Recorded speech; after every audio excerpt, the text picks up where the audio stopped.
Përshëndetje nga unë Suzana. Sot dëshiroj të flas për një temë që i përket brezit tim, por jo vetëm. 15 gjëra që duhet t'i lëshosh pas moshës 60 vjeç. Në këtë moshë fillon një jetë e re.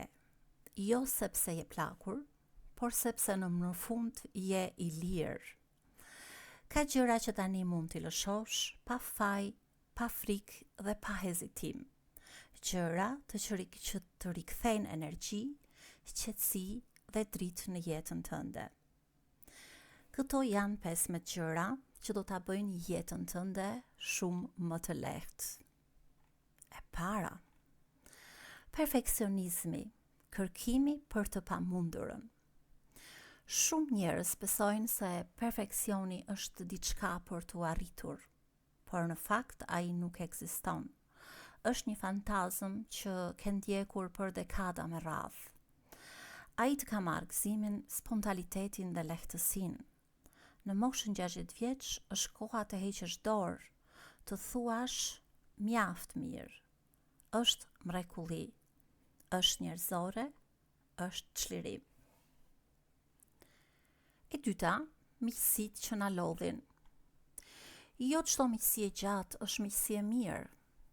Shumë marrëdhënie ekzistojnë vetëm nga zakoni ose nga ndjenja e fajt. Nëse dikush të ul, të kritikon, të përdor emocionalisht ose të thith energjinë, është koha të largohesh. E kaluara nuk të detyron të durosh vuajtjet e së tashmes. E treta, të mos jesh gjithmonë i arritshëm për të tjerët. Telefonata, mesazhe, pritshmëri, të gjitha të lodhin. Nëse nuk ke pse të jesh gjithmonë i gatshëm. Kur vendos kufijt, njerëzit fillojnë të respektojnë kohën tënde. Nuk mund të flasim tani, flasim pak më vonë. Kjo nuk është mungesë dashurie, është kujdes për veten. Krahasimet me të tjerët. Krahasimi është helm, ti sheh vetëm pamjen e jashtme të tjerëve, por brendësinë e tyre ti nuk e sheh. Është e padrejtë të krahasosh versionin tënd të papërfunduar me versionin e lëmuar të dikujt tjetër. Rruga jote është e jotja dhe nuk është as pak vonë. 5. Dyshimet për rrugën tënde të jetës.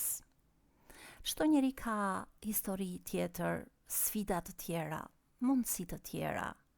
Ti nuk je ata nuk janë ti. Pyetja vetme që vlen të bësh është: a jam unë besnik ndaj vetes? 6. Nevoja për të bërë qefin të gjithëve. Ndoshta për vite ke shmangur konfliktet, ke krijuar harmoni, ke dashur t'i kënaqësh të gjithë. Por kjo nuk është mirësia e vërtet. Është frikë nga kritika, nga refuzimi, nga shkënjimi. Tani ke të drejtë të kujdesesh për veten. Kush të do vetëm kur ti je i bindur, nuk të do realisht. 7. Nevoja për të kontrolluar gjithçka. Kontrolli jep siguri, po të merr lirinë. Nuk mund të kontrollosh njerëzit, situatat apo rezultatet. Lëshoj, merr frym, lejoje jetën të rrjedh. 8. Ndjenja e fajt për kufijtë e tu, për gjërat që ke bërë. Një jo nuk është sulm, është mbrojtje. Ke të drejtë të lodhesh, të mbyllesh, të pushosh dhe ti ekziston. 9. Frika nga ndryshimi.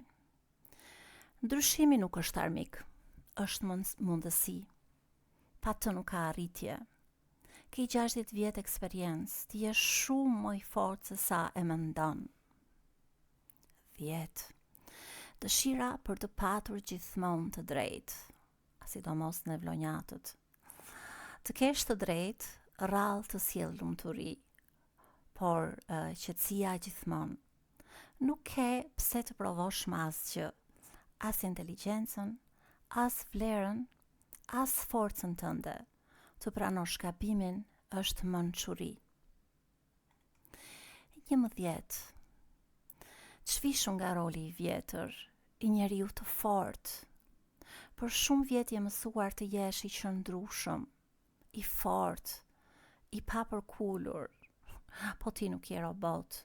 Ke të drejtë të ndjesh, ke të drejtë të ndryshosh, ke të drejtë të jesh i butë. 12. Haresa e nevojave të tua. Ke vënë të tjerët gjithmonë para vetes, punën, familjen, detyrat. Tani është radha jote. Pushimi është i shenjtë, gëzimi është i domosdoshëm. Merr kohën tënde, e ke fituar tashmë. 13. Zëri i brendshëm kritik. Ti nuk je gabimet e tua. Je gjithçka që ke mësuar, duruar dhe krijuar. Foli vetes me të njëjtën butësi, siç do t'i flisje dikujt që e do.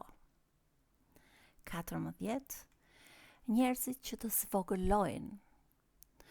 Kush të ul, të frikson ose të bllokon, nuk ka vend në kapitullin tënd të ri të jetës. Rritja kërkon hapësirë. Rrethohu me ata që të ngjisin lart. 15. Frika se është tepër vonë.